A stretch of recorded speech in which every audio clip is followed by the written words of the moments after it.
Banana.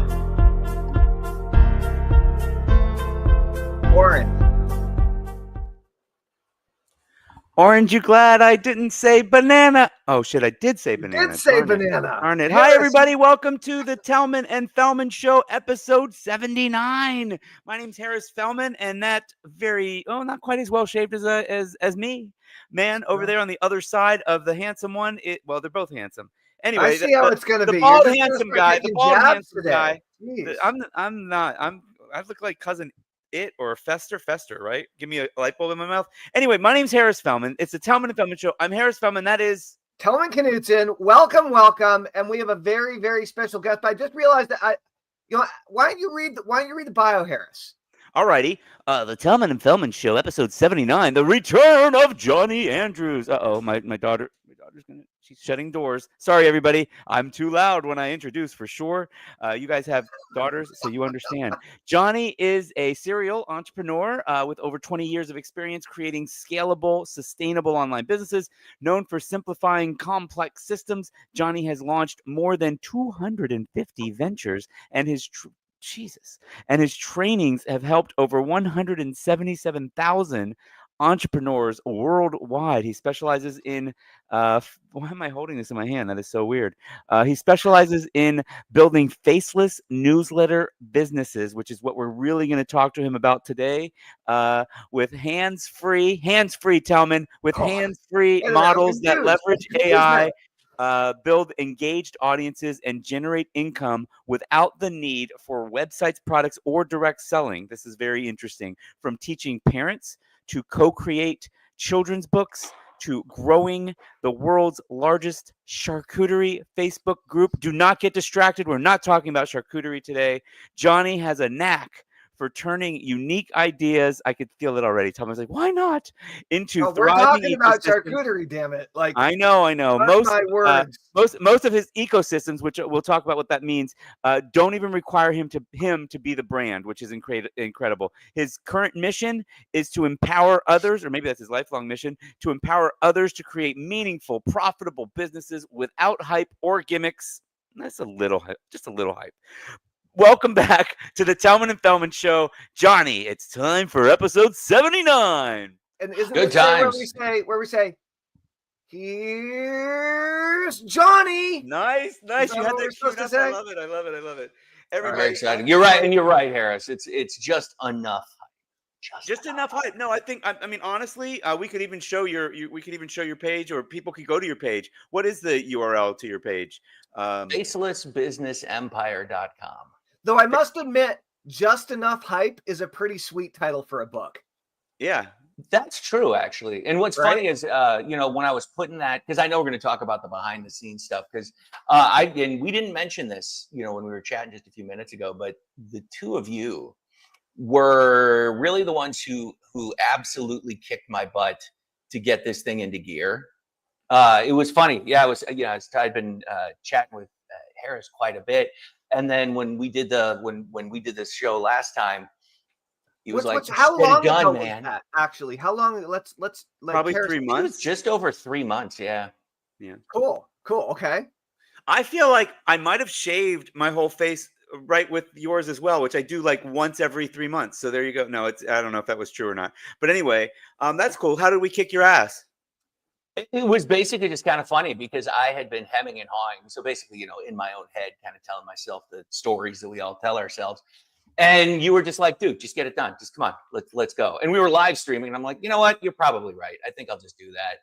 And so that's my sort of loose way of, I guess you could say, even setting, making basically a rough commitment to the thing. I want to watch it because I've complained to Tellman before that sometimes he does that to an uncomfortable level, and I don't think it was. I don't remember it being like no, there was nothing uncomfortable about it anyway, and I think probably the big reason for that. And I think it's fine. It's what I wanted to do in the first place. Exactly. Yeah, we need to get back in touch with the one I'm thinking of right now is Willie Crawford. Willie Crawford. I was chatting with him yesterday. Absolutely. Yeah, he signed up to be an affiliate of the Faceless Business Empire. So we're going to talk about the Faceless Business, what a Faceless Business is, quite a bit today. And also, I was thinking I could even screen share some stuff as we go. We haven't done that on too many TF shows. TF also absolutely. stands for True Fans, by the way, not just Tellman Right. Fellman. Everybody that loves the Tellman and Fellman show are true fans. It's the TF initials. Like when people start getting TF tattooed on their forehead, Harris. Yes. That's what I'm talking about. We need to run because actually we could really sell like circular TF forehead, temporary forehead tattoos. I bet we could get people to wear those if they were cool enough. Maybe just bald people. We get a big one. That would be like there's all sorts. Anyway, let's get into the show. Let's get into it. So Johnny, you recently launched Faceless Business Empire. I know this because I'm kind of helping on the back end of it with the affiliates a bit. So let's just go ahead and let's start from fresh. What is your version of a faceless business and what is it not? Like I've seen faceless businesses hyped. By the way, just to cover the hype thing, I feel that Johnny and others are one of the people that does have just the right amount of hype, but then has a really great amount of core, true, good, authentic content that really helps people. And I feel like that is, I personally, especially in the make money space, I feel like that is the necessary formula because you're competing against other people that are like super hypey with bullshit. So you need to at least, be truthful, and tell the truth. I mean, I've seen you like you've made your stuff so compliant. Like you could say you're making a lot more. You could show that you're making a lot more, but you're like, well, this is what I'm willing to say and show, so that it's there's no it's just the right amount of, I wouldn't even say hype. It's really just tooting your own horn. Right. I mean, and that's one of the nice things is I don't need to show oceans of $1 billion screenshots and stuff like that, just because first of all that just comes off as disingenuous. I mean, I do show a shot of it's like a 6-year span of my card. It shows an average yearly, and pretty much all that was done with these things, these faceless businesses. And yeah, I probably could show a ton more stuff, but I just put a little bit in there. And even have a picture of large gorillas wearing soggy diapers with fat sacks of cash dropping out of the ceiling. And I've used that. That actually came from the guitar player in my old band. I played House of Blues as my last show back in 2006 of all times. And he would say that kind of stuff all the time. And I'm like, all right, Raymond, this one's for you. And so had AI produce that image. But no, you bring up, that's a good point. It's like, what is this stuff and things like that. So, and what is it not? So this is stuff, I'll kind of give you just the briefest of backstories on this. And I started doing this and I had no idea what I was getting into. And I want to be pretty clear about that, is I started this totally clueless. But what this stuff is, these are, today, you could think of them as like newsletter businesses. And the reason this is so effective, and again, I didn't know this stuff at the time, is because it allows you to grow your audience on whatever platform you want. And with things like email and SMS and things like that, you have this ability to immediately leverage that group of people and to send them a message, unlike social media. Now, social media is super important. We'll talk about that stuff. But when you have this newsletter, you have this audience who's consuming content that you're almost sending. When you're ready to do a promo, you can do a promo. It's one of these things where if you're not sending a newsletter every day, you're probably not making money. Now, what is this? Where did, and all that other stuff. So in 2011, the kinds of tools and technology and even the training that we have today, there just wasn't, and I'd been doing this stuff since 2004. And, in the first year or two, it was kind of a little rough. Let's call it what it is. But I had just absolutely embraced. We're talking, 12, 16-hour days of trying to master copywriting, master the limited social that we had at the time, search engine optimization, learning all these insane skills. And they're great. You can do really well learning that stuff. But the big reason I held off with this until now is because held off on teaching it. Teaching it, right? Yeah. Because it was you basically needed a master's degree in all these things. And I've spent tons of money in my own education, as if you folks, you know, and a lot of people who are probably going to see this thing have done the same thing. And I don't believe that you should require people to do the same thing, because there was a much different time. I was a much different person. You know, at the time I didn't have a family. What if somebody wants to do this and they have kids? What if they have a job? What if they have a spouse? What if they, you know, all these different kinds of things. Can I expect somebody to say, you know, buy a course and be like, oh, this is going to take, you know, 500,000 hours of work just before you understand it? No, that's awful. And so the reason I held off on teaching this stuff until now is because now there's AI. And when you use it correctly, it's like having a coach or a mentor, and really someone who could just answer those questions that are really hard to, you know, for most people to answer, which is, okay, who are the people in this market? What are they into? There's massive data centers out there, these companies that'll charge tens of thousands or hundreds of thousands of dollars to do the kind of market research that you could just go into ChatGPT and be like, tell me more about this. And it'll, you know, within 15 seconds, vomit out. It's interesting, Johnny. You know, we've talked to a lot of people about AI, and you know, some of them. Well, Jason Parker is the one that really, you know, jumps to mind the most. He spent a lot of time creating. Does he call it an agent or an assistant?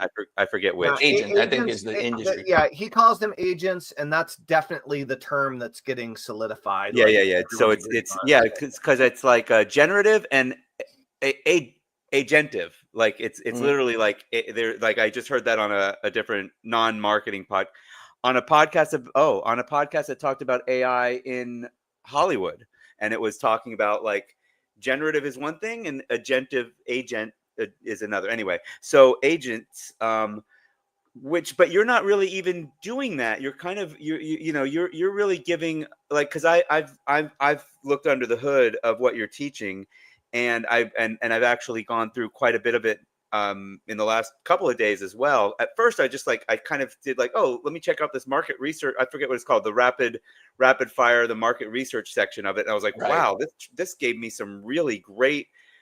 Number one, Tellman, it gave me, and maybe we can do it. Can we maybe do something like on this? We'll prompt Tellman in just a second, and that'll be that. I think that might be really interesting.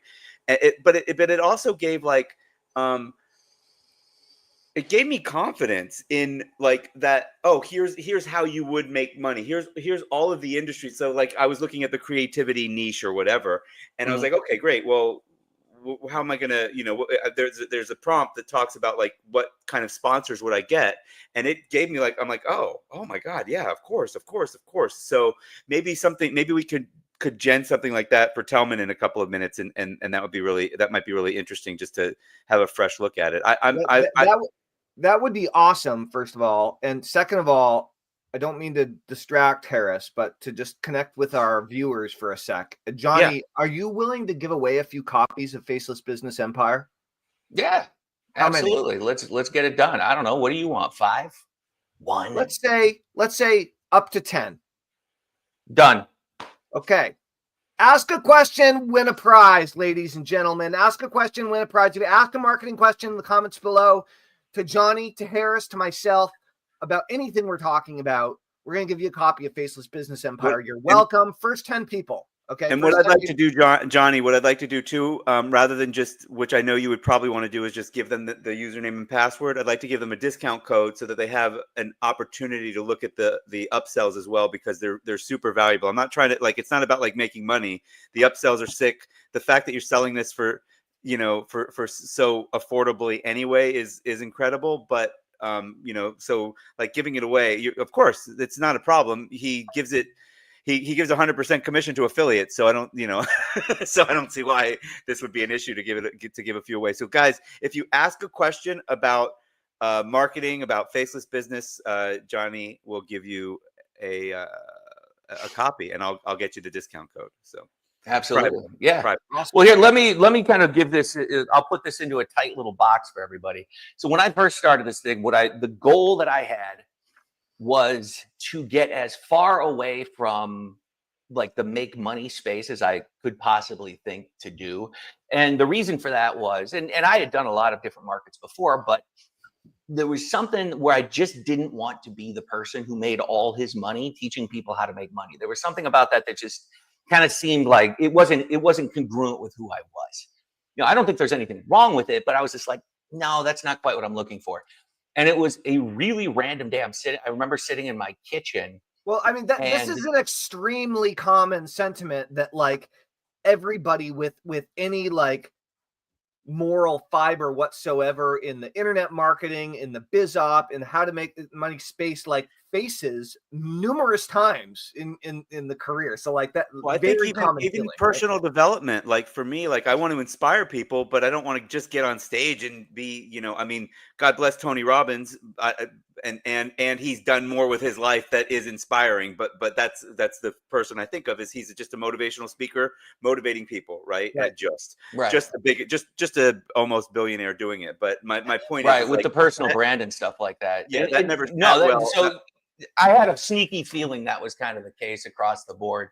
But yeah, with this one, I'll tell you, and even in the video on the Faceless Business Empire page, I talk about this thing. And I was like, what's the furthest thing away from how to make money online? And it just kind of popped in my head. It was like, oh, vampire novels. Yeah. Right. It's like, okay, what? You can almost hear people, like a record scratching in people's brains. And I was like, well, I mean, there was kind of an interested group of people. Twilight had been out for a bunch of years at this point, but there were still people out there who were really into it, which was cool. And I was like, let's just find out. And so I put together, and this was, remember, 2011, I put together a Facebook page back then. And that's why it's called I Love Vampire Novels. By the way, one of my little, let's call it claim to fame is, I don't know if you know this, but I'm not Steve Jobs. I'm not, I totally thought you were Steve Jobs. I know. I should have led with that earlier. Like I didn't Jobs. Mean to mislead. You sound like Steve Jobs. I was like, this guy's actually. Right. Like I haven't, I'm not a guy who's super famous for building some sort of like long-term major billion-dollar brand. I technically, even though I've been doing this for so long, I'm just a rando living in the Chicagoland area. And yet most of these faceless businesses that I've built are still going today.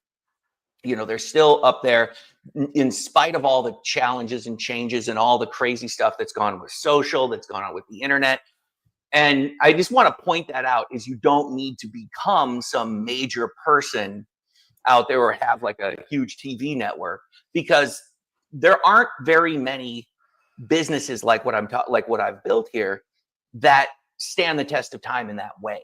You know what I mean? And so that's one of these nice things, is I know people sometimes, they'll work their butts off to get like a hit, and all of a sudden then it dries up and they're like, I don't know what's going on. And so I'd like to think that I have solved that problem for the most part with this, is that these are, the goal with this has always been to have these long-term sustainable kinds of things. And then also, a lot of people, they can't be their own personal brand. And there's tons of legitimate reasons. They're at it. Like, I know people that have gotten fired from their jobs because they were blogging about something, not even like anything bad related to the job or anything, that they just were like, oh, you can't do something on your own. And it's like, what?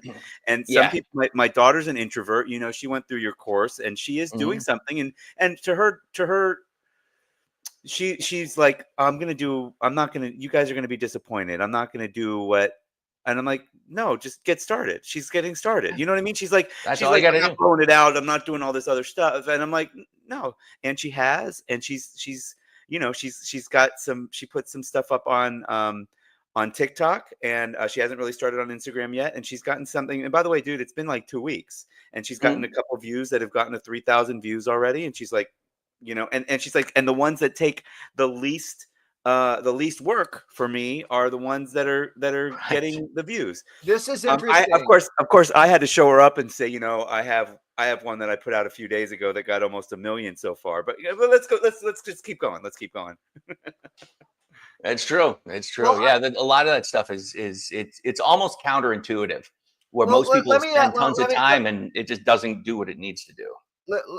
can we dig into it a little bit? Can we dig into the process a little Absolutely. bit? Well, what so you do, like, man. I mean, I'm excited that your daughter's working on this, Harris, because like both my kids want to make more money, and my daughter maybe sometimes wants to follow some of my advice. My son never ever wants to follow any of my advice, and so all of a sudden I'm inspired by this. So like, you buy the course, you go through the course, but at the end of the day, what is the stuff you got to do either once or every day in order to get this sucker running? Like what's involved in creating and running a faceless business empire according to your formula?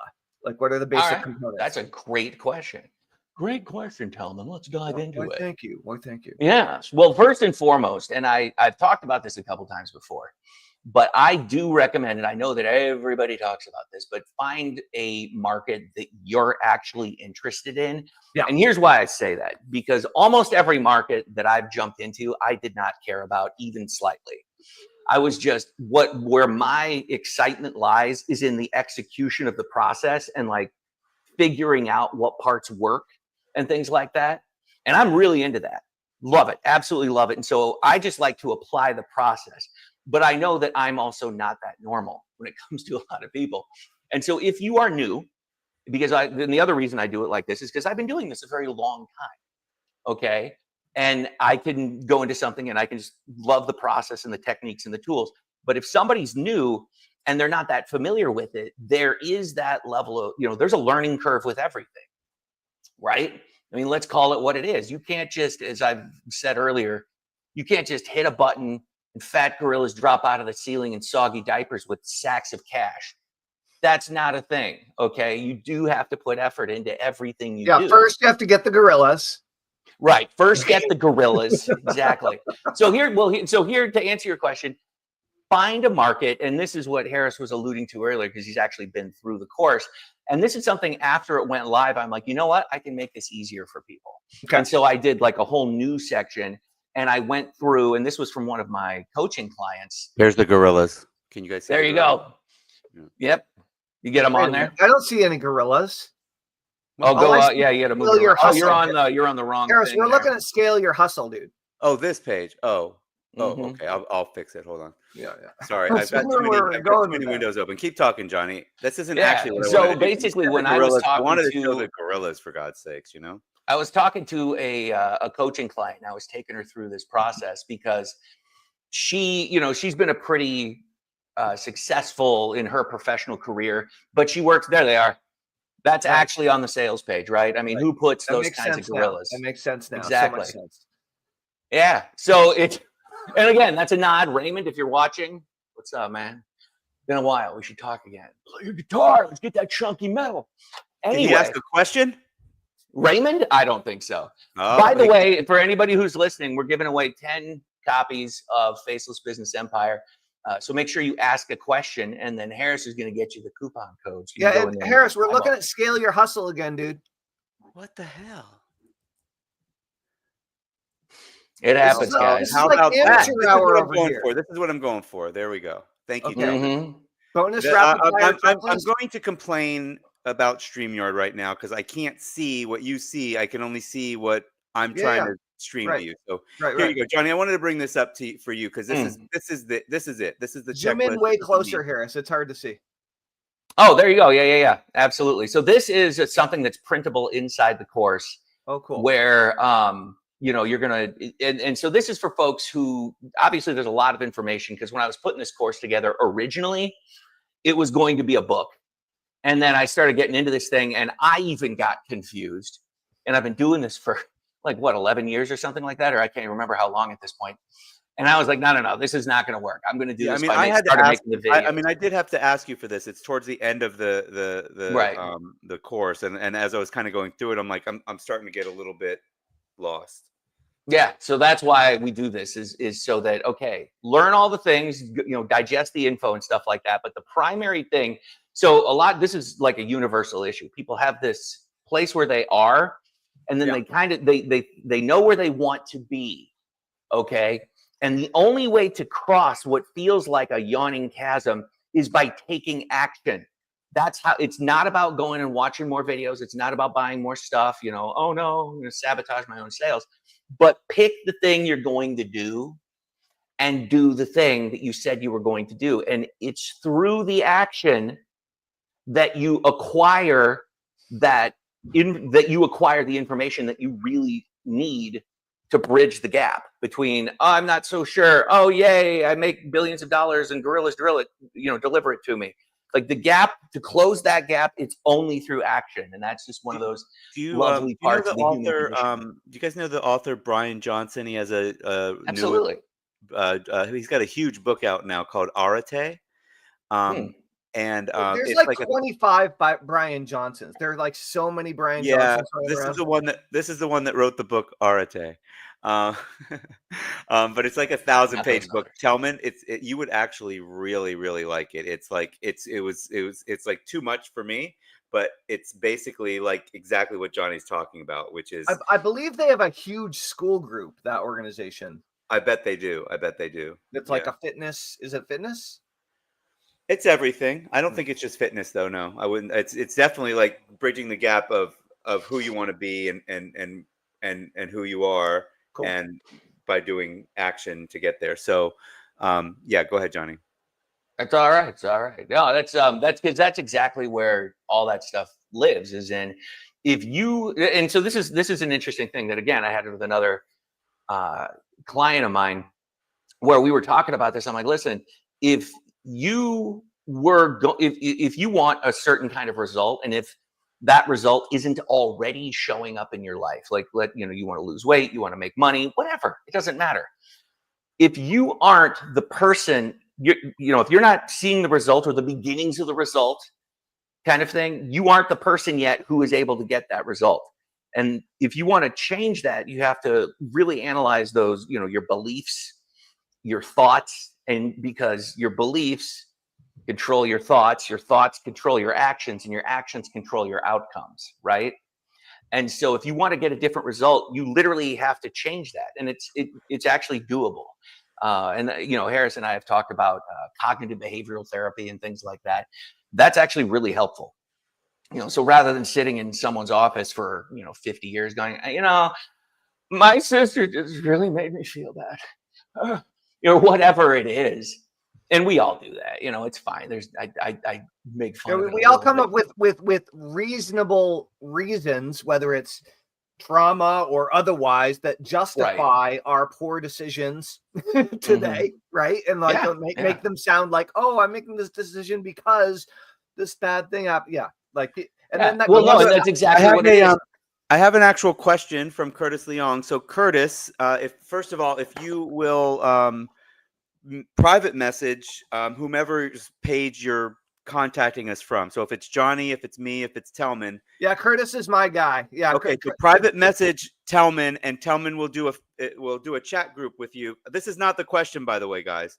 This is a statement. Love the gorillas. The question is, and I have to go to the bathroom. So here you go, Johnny. Here's the question. All right, hold on a sec. I got to switch over so I can see it here. Wait a minute. I'm gonna put Curtis's question on. You're gonna put it on. I just did. You took it off. Okay, you took it off.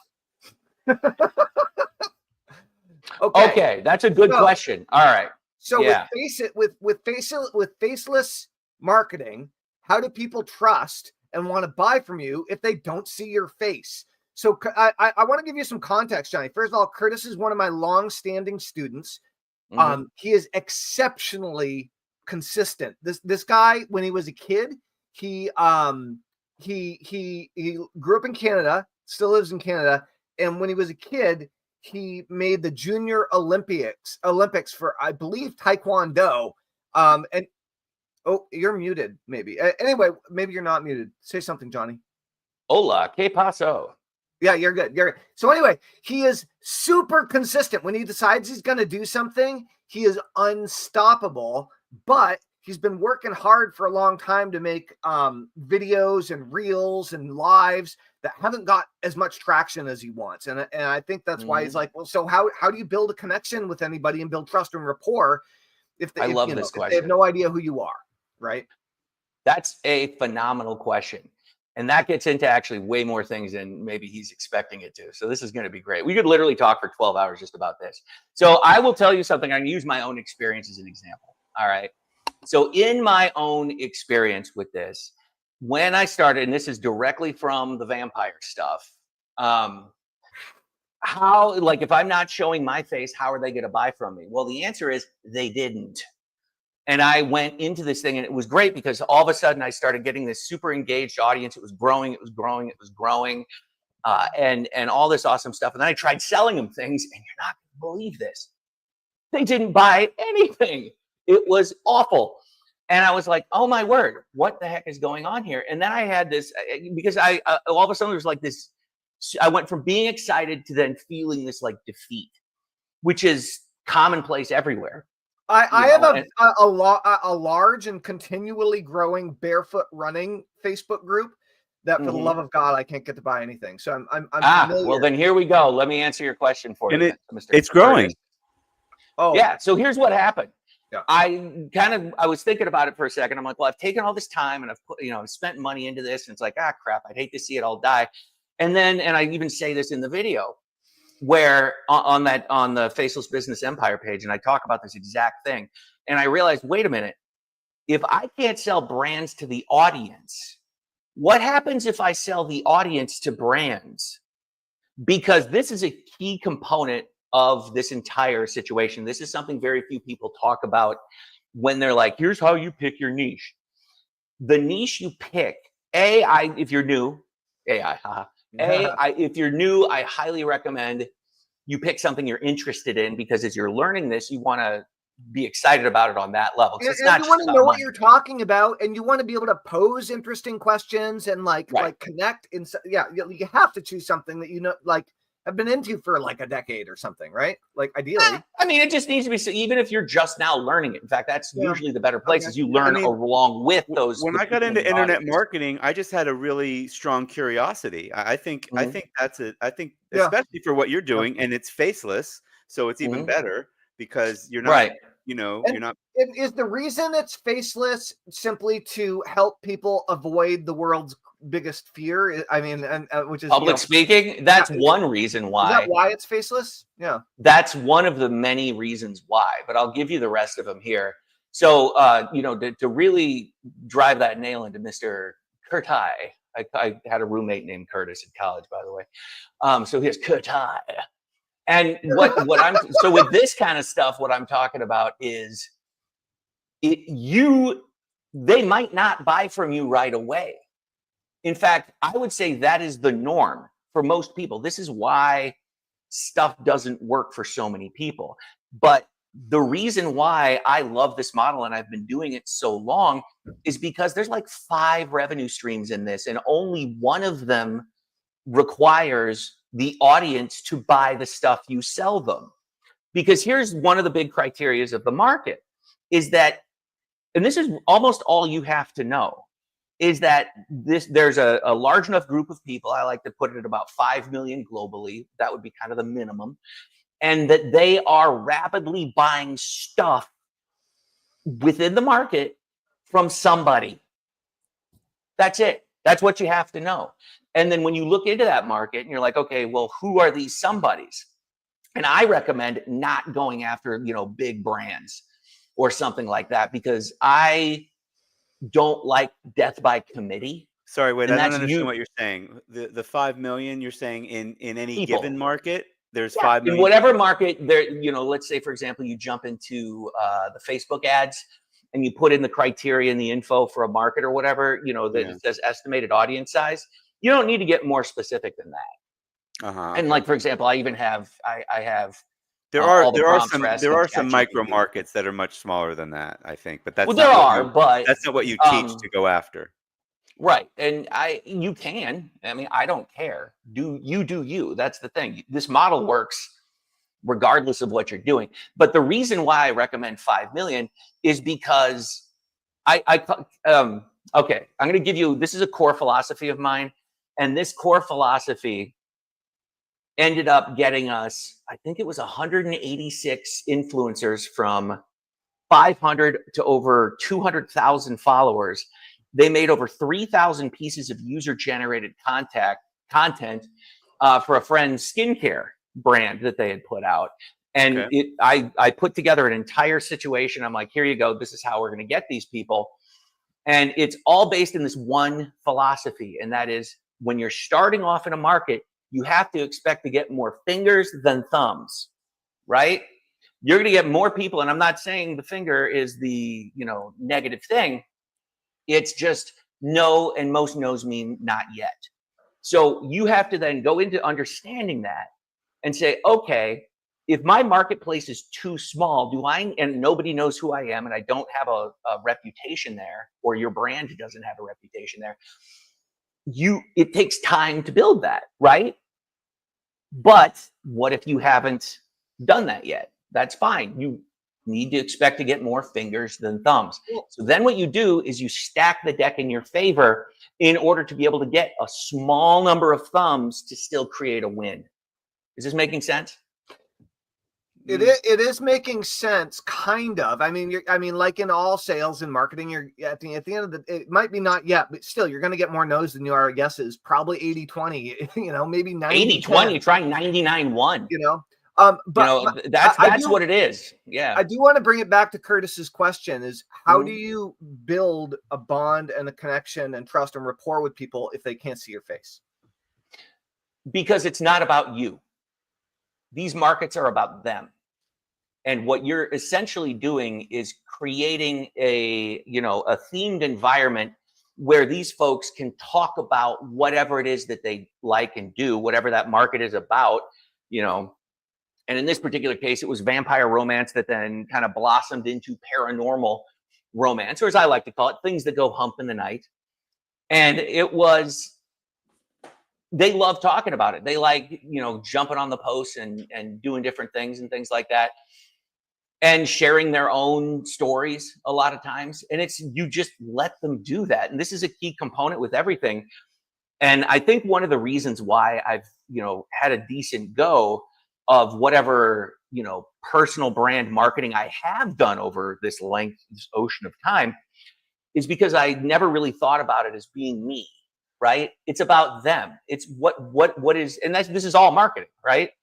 Is what is their need? What thing it's do also you hard solve? to remember, especially if you are putting yourself in any kind of a guru mode. It's or status or station. Like very easy to get caught up in your own ego and very easy. Well, and here I'll show you how slippery this slope really is with this.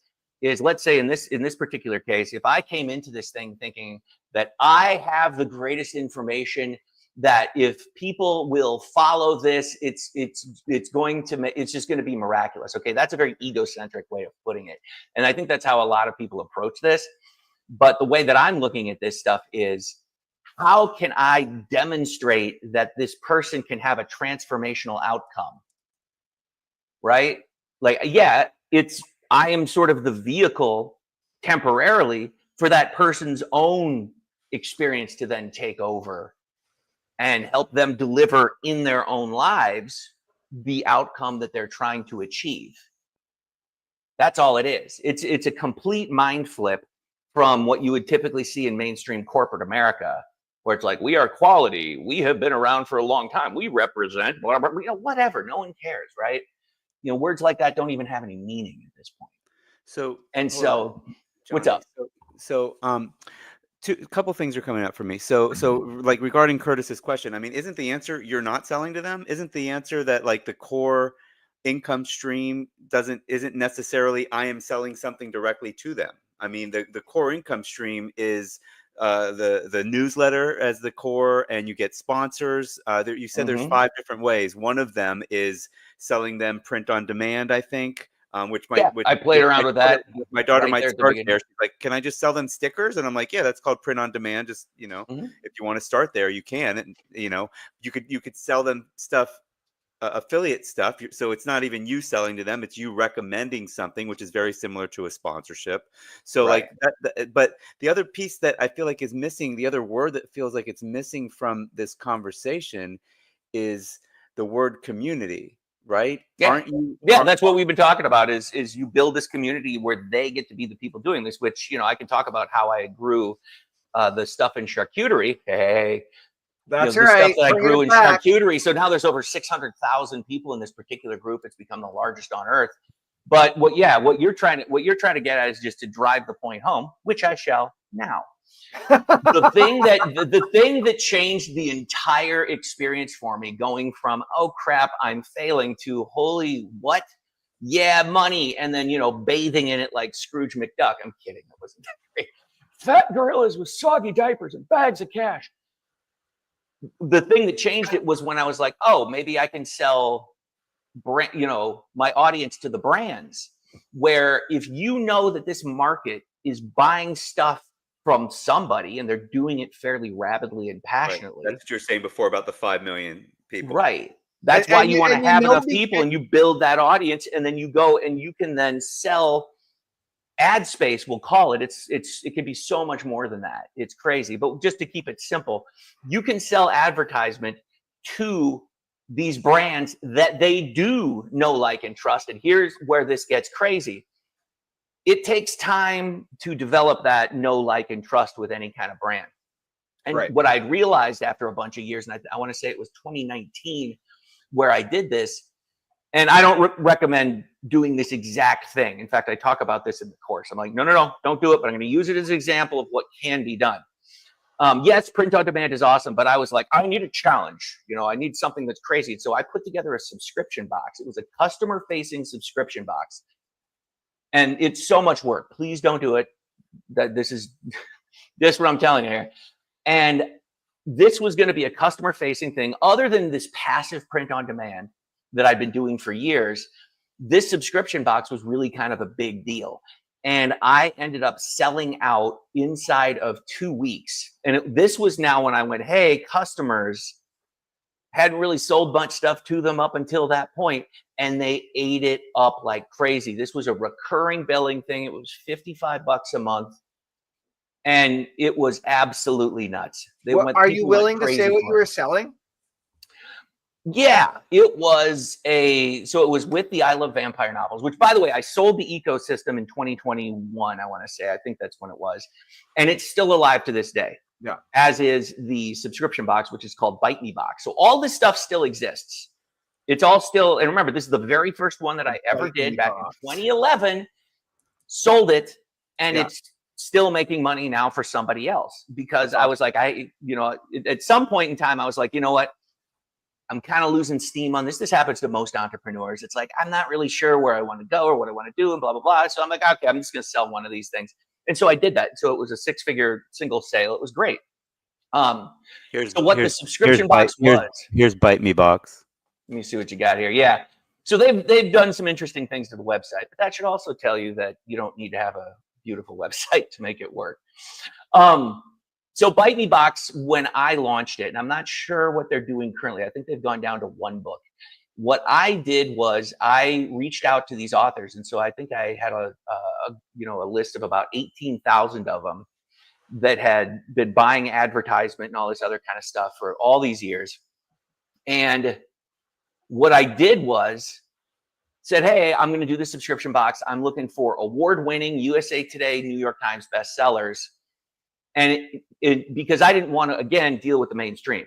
So I tried reaching out to major publishers, and it was just obnoxious trying to deal with regular society, right?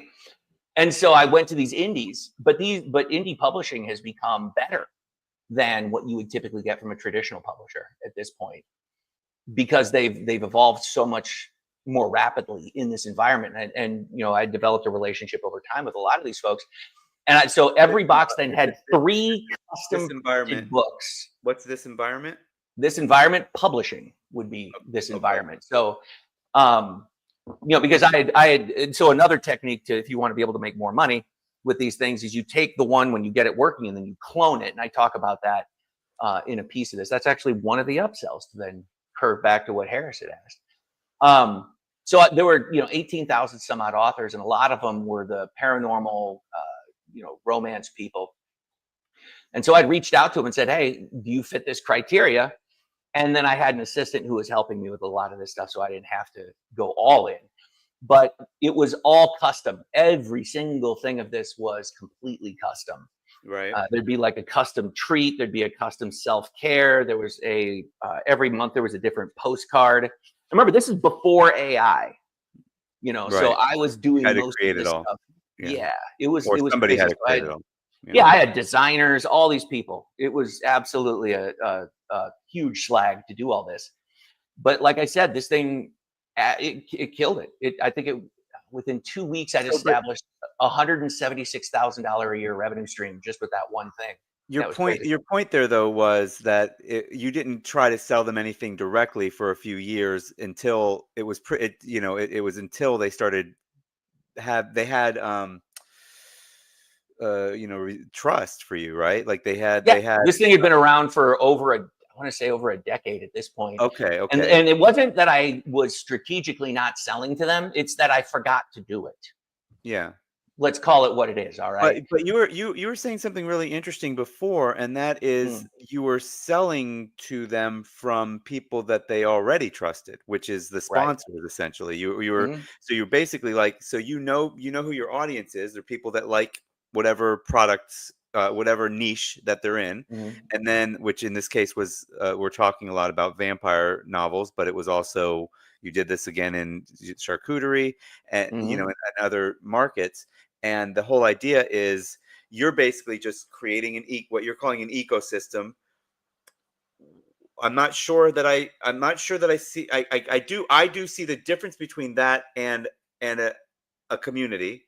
A community I think of as, I guess, like a Facebook group or a school group. It's like one, so a community is going to be like the centralized location of one thing. So it could be school, it can be Facebook, it can be whatever, like a WordPress plugin. I've used that too. I mean, this is another profit stream that I don't think you've explored much because school kind of came around in the last year and a half to 2 years. But I think that other, isn't another word for this rather than newsletter business either. You're pretty much a publishing. You're an online publishing business. To an extent, that's a is that a word that would use, or media, or what else? What would be a small version of like a media? I would definitely, I've actually on when I file my taxes, I have referred to myself as a media company, like a media publishing company. Absolutely, because that's really what it is. Because another revenue stream, and I don't talk about this a lot because it's a little more. Even with AI, there are times where I'm like, okay, hold on, slow down there, Tiger. Let's not. But I've published over 350 books at this point. Right. I mean, I've written 15 myself, but all under pen names, which is hilarious. But I've published a large number of books, and most of those were with the help of a large number of other authors. And so that you could look at them as box sets and things like that.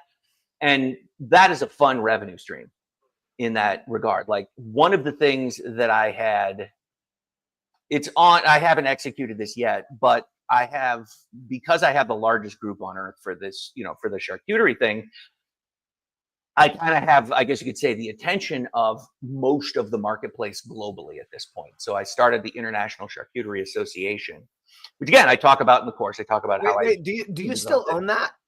Yeah, I still own that. Okay, I just assumed you had sold that, or that wasn't part of your current thing. Some of it went with another partner, right? Yes, it went with the ex-wife. We can say that. That's fine. No, the International Charcuterie Association was not that thing.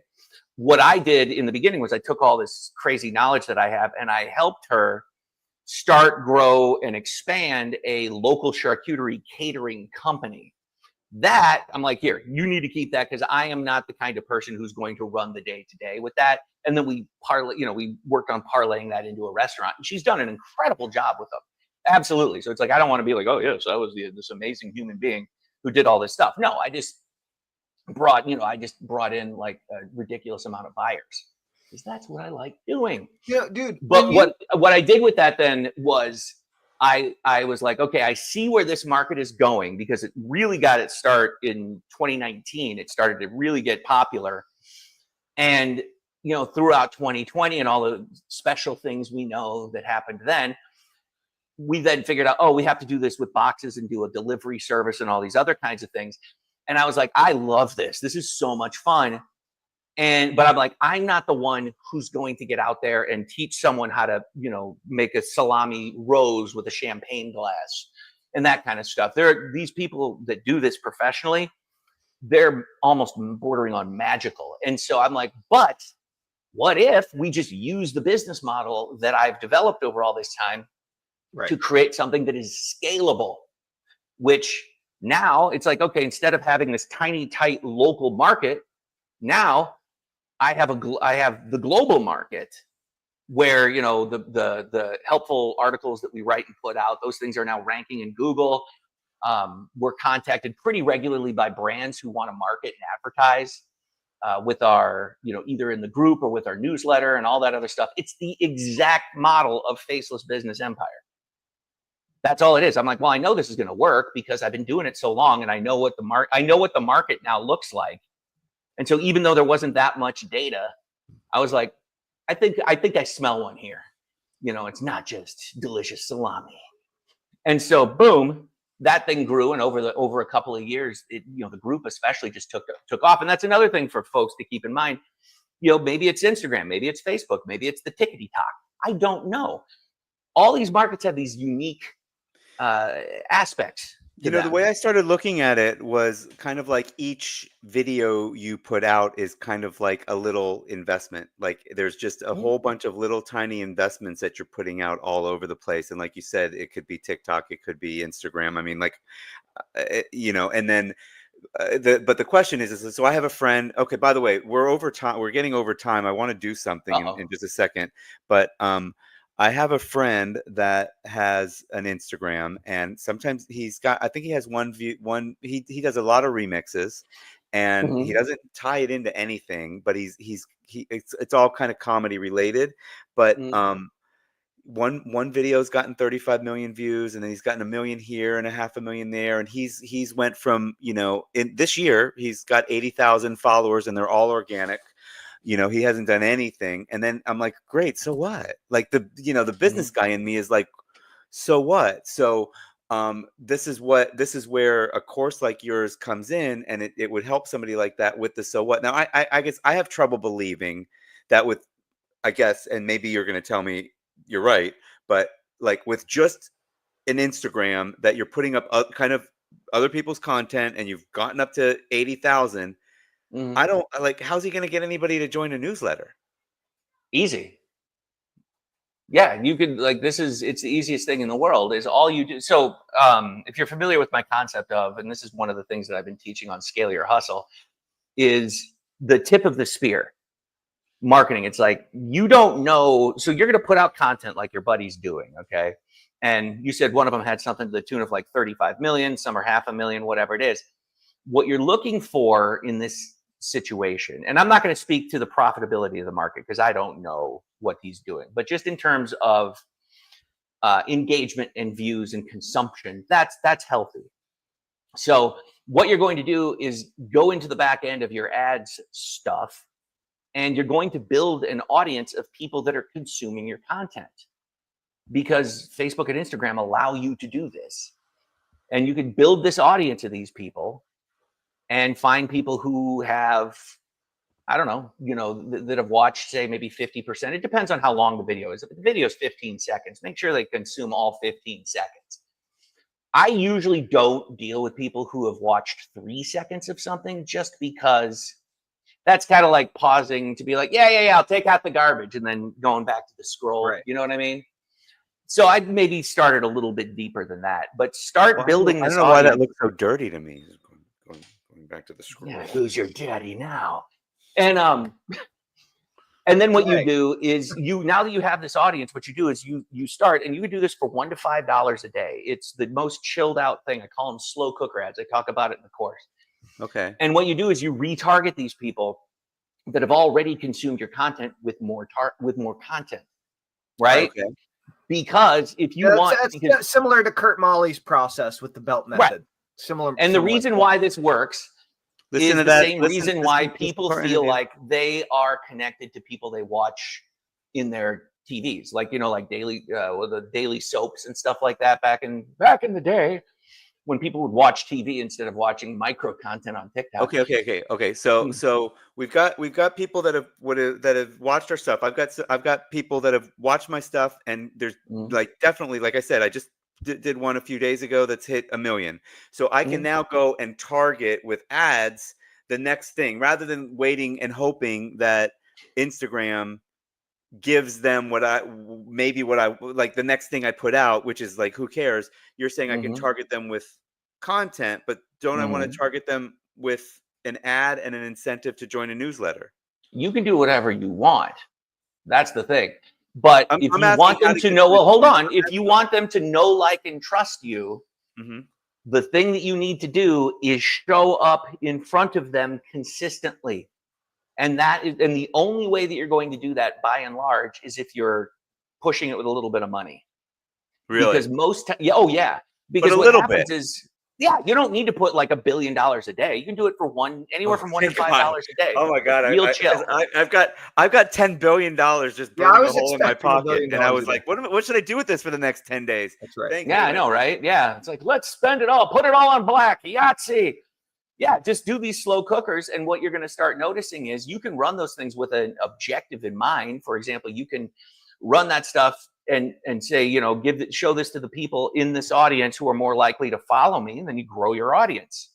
Yay. Now, once they're in your audience, you're going to get a little bit more organic boost with these folks, but you still have to follow up with ads. Then what you're able to do is run an actual ad. You don't need to necessarily disguise it as content, but you run an ad and you bid on getting leads. Hey, it's me. It's Funny Bald Guy. Or hey, it's Calf Clown, your favorite comedy curator. There you go. And you can be like, hey, if you're seeing this, that means you've been watching my stuff. By the way, if you want even more, it's completely free. You can come join my newsletter, and I send you an email every day. Ads to give some sort of frequency, so that and then you can target people that have seen X pieces of your content or something.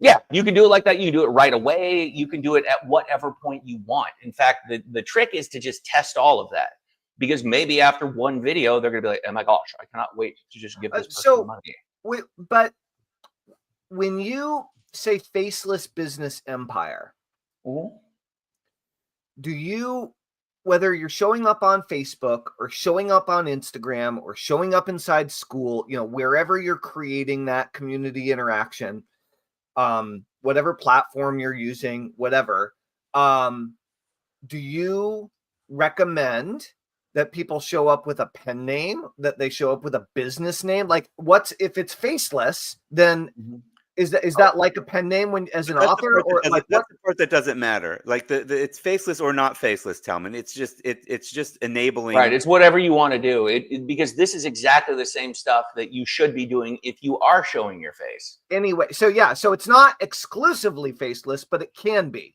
Right. Because the people that I'm talking to with this particular course are people who, like we covered at the beginning, are folks who might not be able to get out in front of the camera, or they might just be terrified of public speaking, yet they're super excited about doing stuff like this. And I know that there's tons and tons of courses talking about, how you can clip people's videos or whatever you want to do and get billions of views.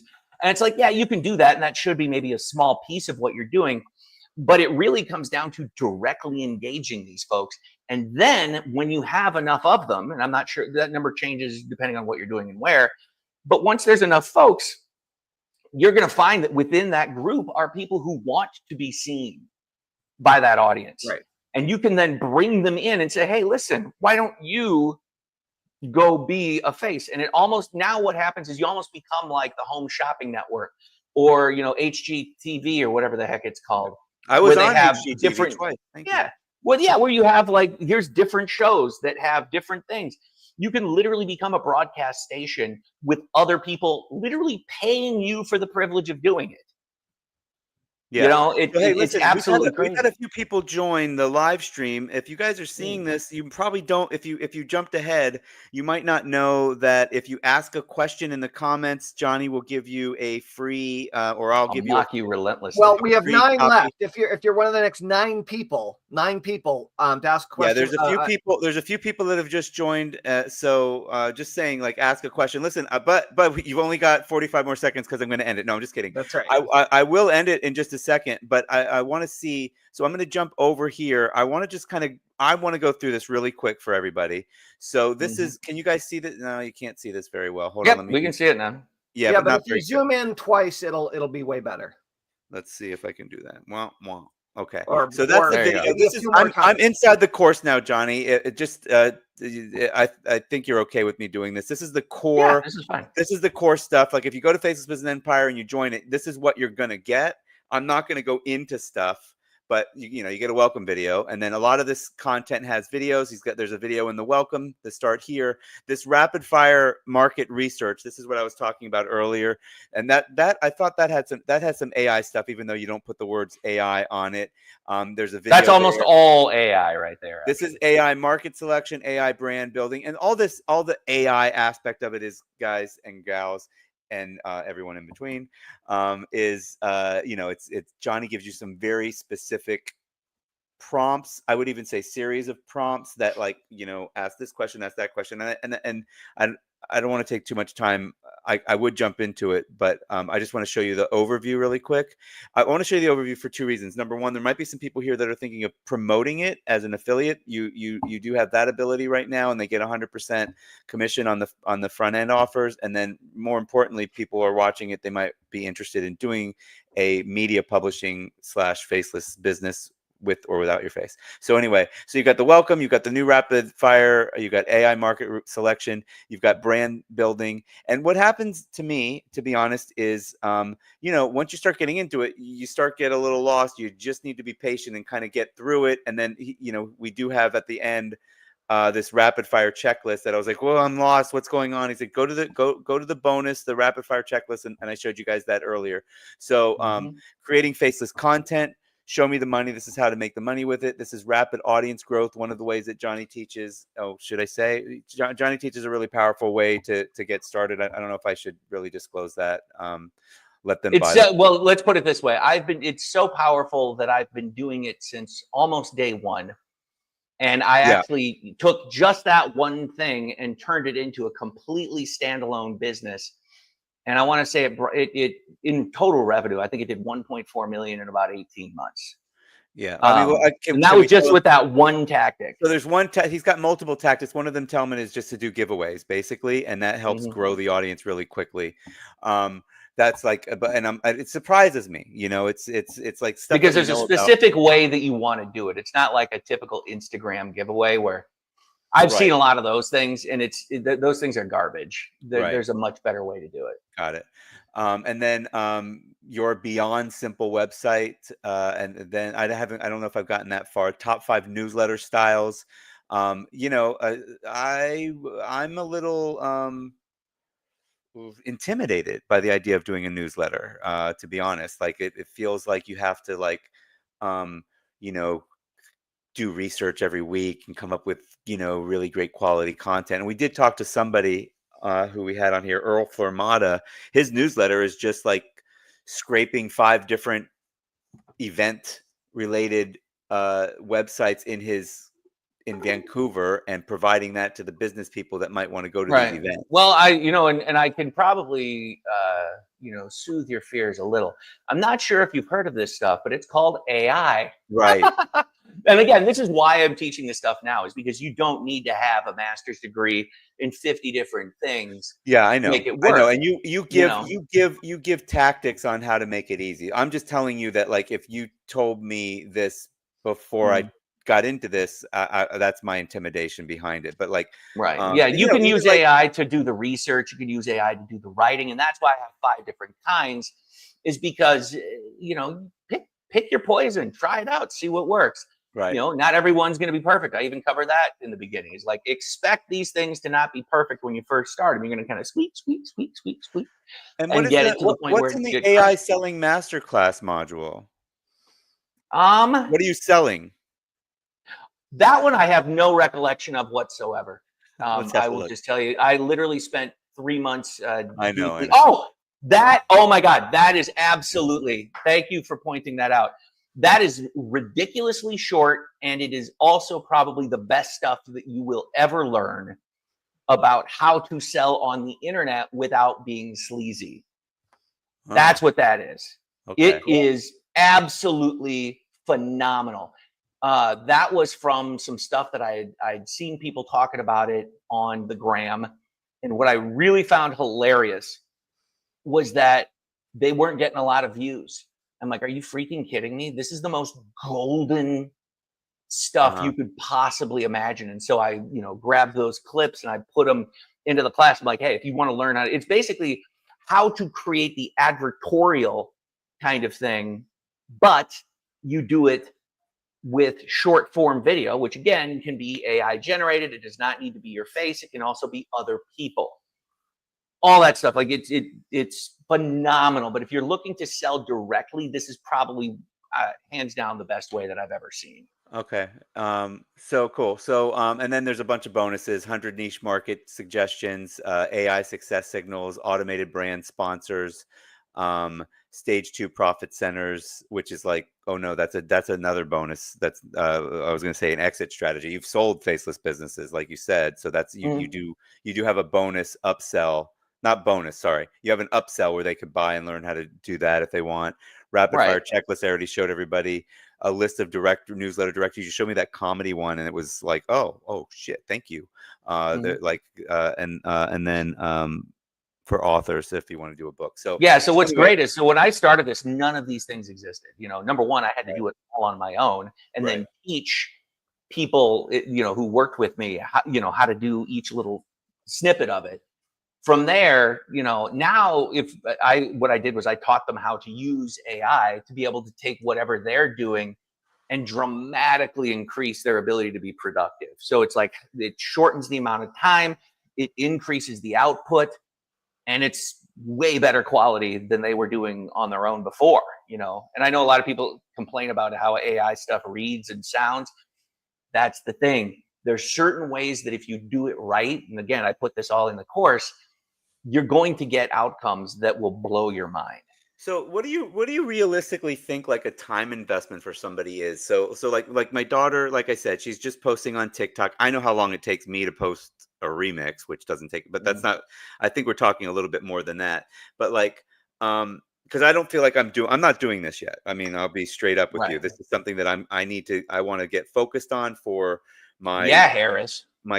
Okay. Somebody challenge me. I challenge you to a faceless. Okay. Done.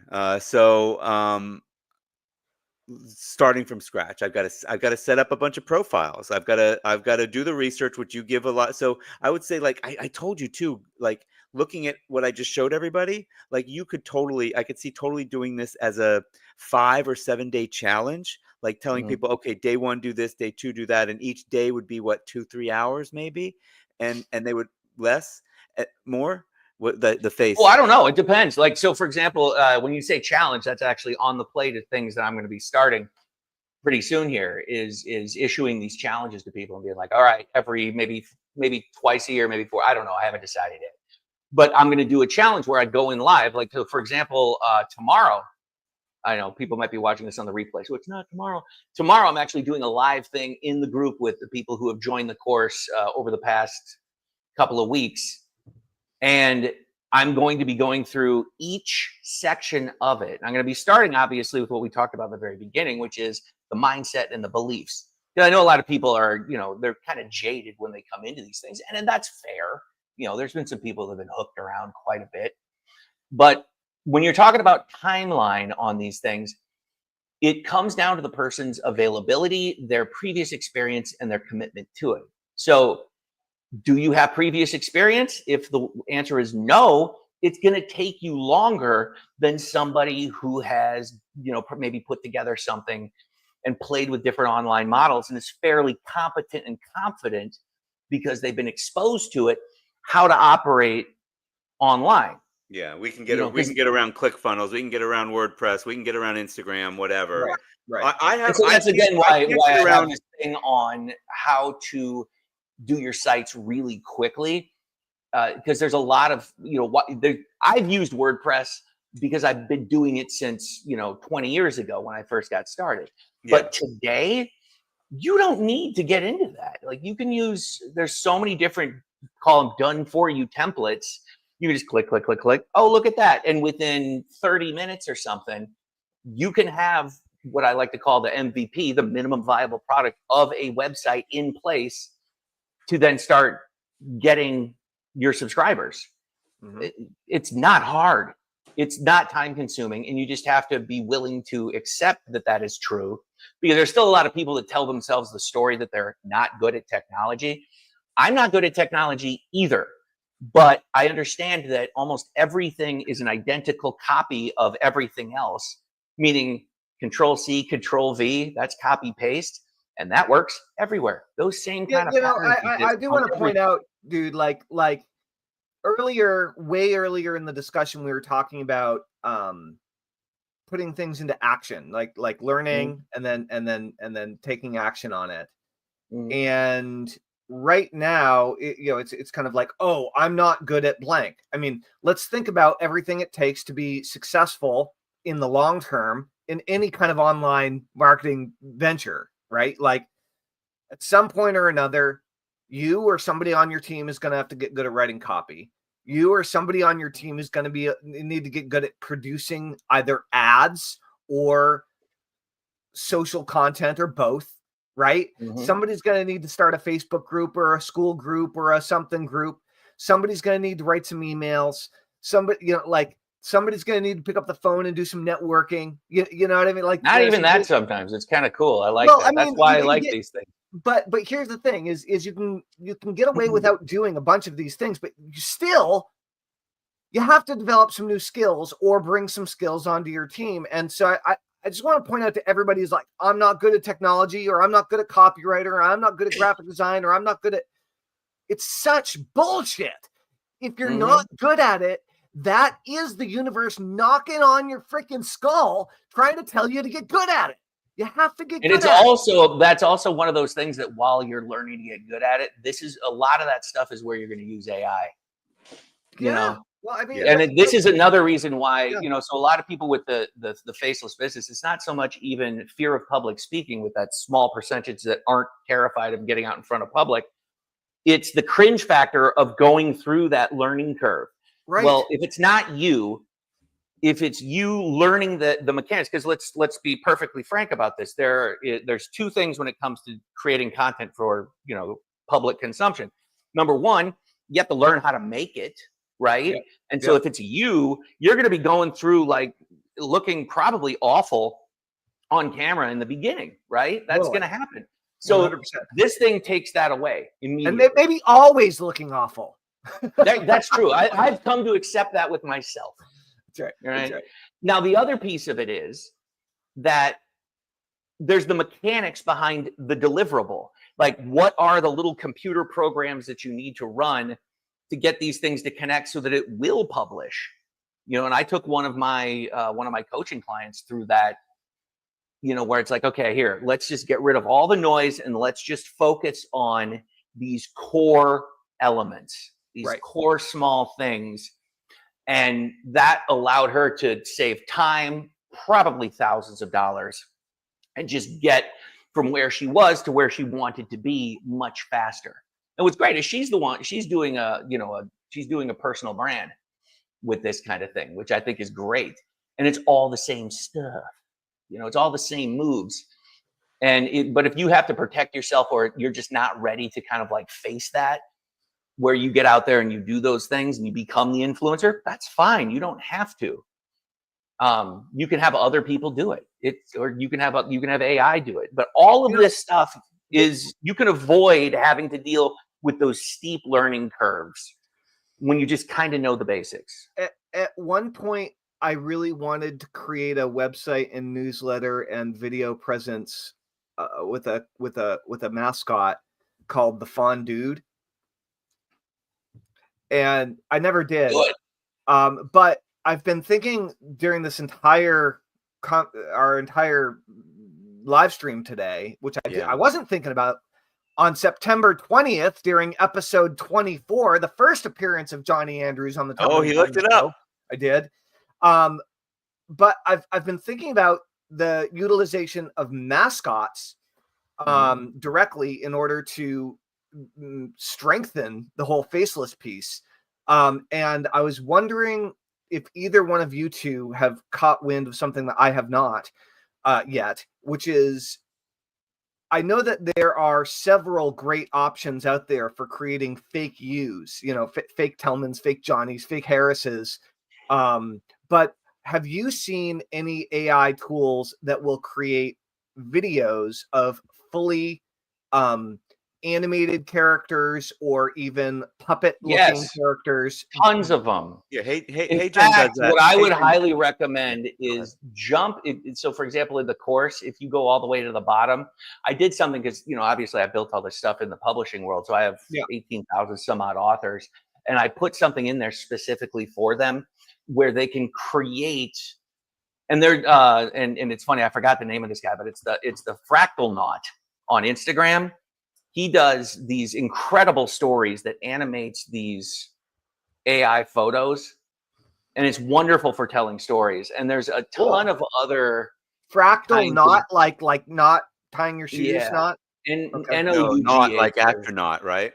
Yeah, that's what it is. It's like fractals and astronaut. Okay.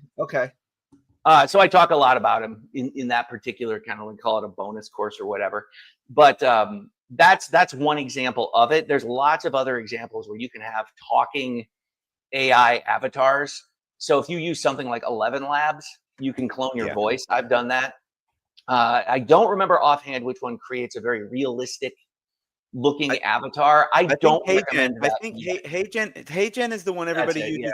Hey Gen's the one everybody uses to create themselves, but Tellman, it also has the ability. It already has built-in avatars as well of humans, but then also I believe there's I've definitely played with I sound like a freaking bad AI now. Exactly. But, no, I don't. I've used it all. I don't recommend you cloning yourself just yet, and here's why. Because if you're gonna, basically look at it like this. If you want to have a personal brand, then go through the cringe factor and just don't publish those videos. Like, learn how to do it, get good at it behind the scenes, then go start publishing things that you are confident are really good. But if you start using AI, that is going to prevent you from going through that process to become the person that you want to be. You don't develop the confidence, you don't develop the skills or the muscle memory or the ability. So you kind of have to suck for a minute before you can get good. Yeah, like everything you hear about is like you've got to find a place that you can suck a little bit, like when you're starting out, you got a safe place to suck. Tellman, I don't even know. Does that sound bad? That was great, by the way. Sorry. Tellman, you don't even have to go as far as you're thinking. You can just have a mascot can be your brand, which is really what mascots are, right? The Michelin Man. Well, think about Geico. Yeah.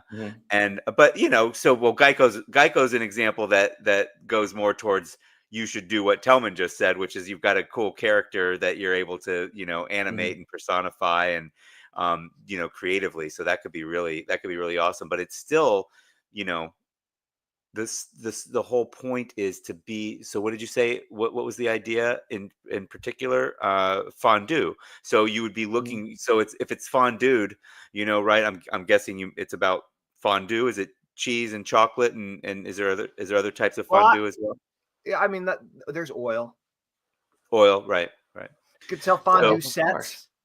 Right. Well, that'd be an easy sponsorship to get. Yeah, absolutely. No, that's like very, very in line with like what Jonny did with charcuterie, right? Like you could sell a shitload of fondue pots around Christmas, I bet. Yeah, and I bet you could probably tap in and help I've got to presume, Jonny, with charcuterie, you tapped into a trend of that growing, but then eventually you helped it grow, Yeah, very much so. Because I also was the first guy to create a legitimate course for people that wanted to start a business. Like the two kinds of business, there's the catering one, which is real difficult, but then there's also the like food fluencer kind of person that teaches local classes. dude, those are nuts. You need literally nothing to start doing that. It's absolutely So There are people that do another one that. that could be for fondue, Tellman. Like that could be Totally. Yeah. amazing. Yeah, there are people that do that at our local food co-op all the time, sushi making workshops and all sorts of stuff. I went into my kitchen and my daughter was freaking making sushi. I'm like, are you kidding me over here? What is going on? Anyway, I think we need to wrap it up though. Tellman, do you have any really outlying? I have a bunch of follow-up stuff I think just we should chat about personally, Johnny, but I mean, this has been awesome.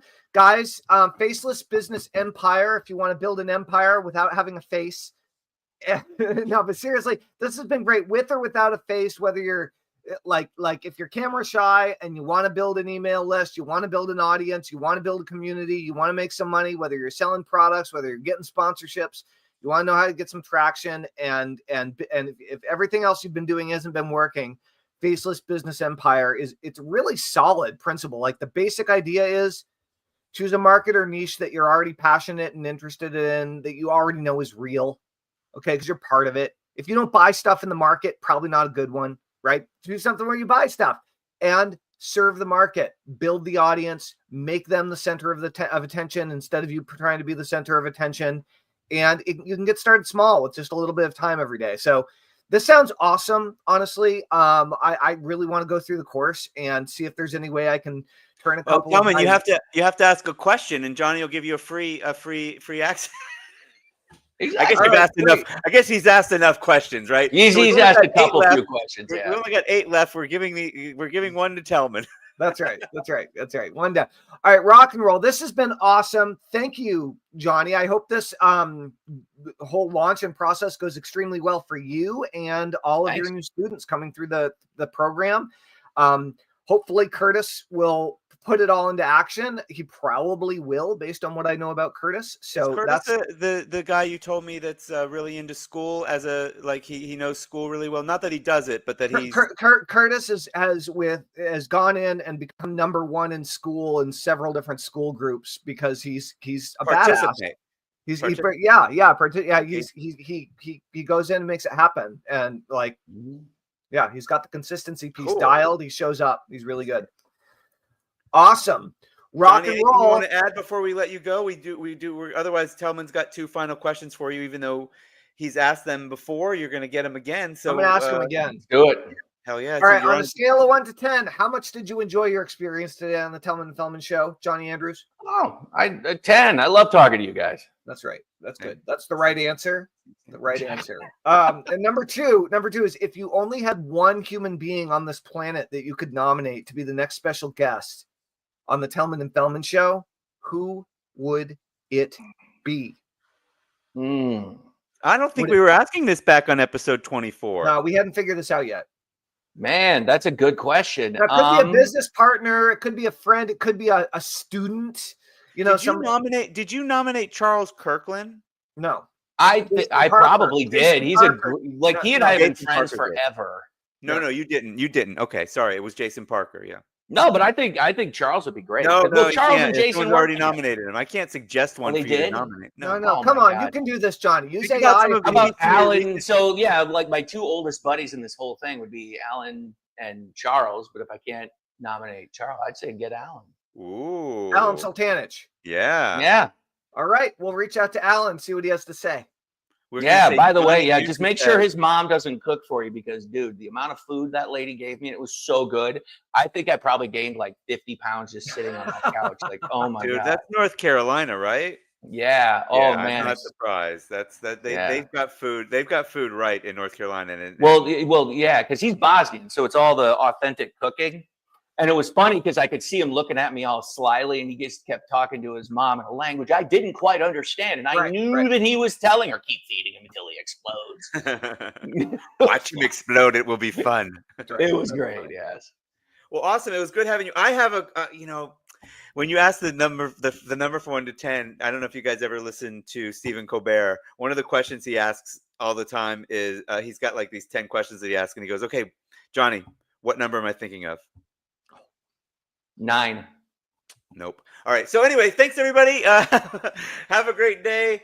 And thanks for listening to episode number 79 of the Tellman and Fellman Show. You can go to tellmanandfellman.com to get all of the previous live streams and recordings of the live streams. You can't be on the live again. That's a one-time thing. So there you go. Awesome. Rock and roll. Thanks, everybody. Toodaloo. Thanks, Johnny. Second time. Thank you. Third time's a charm. All right, guys. Over and out. Enjoy the day. Bye, everybody.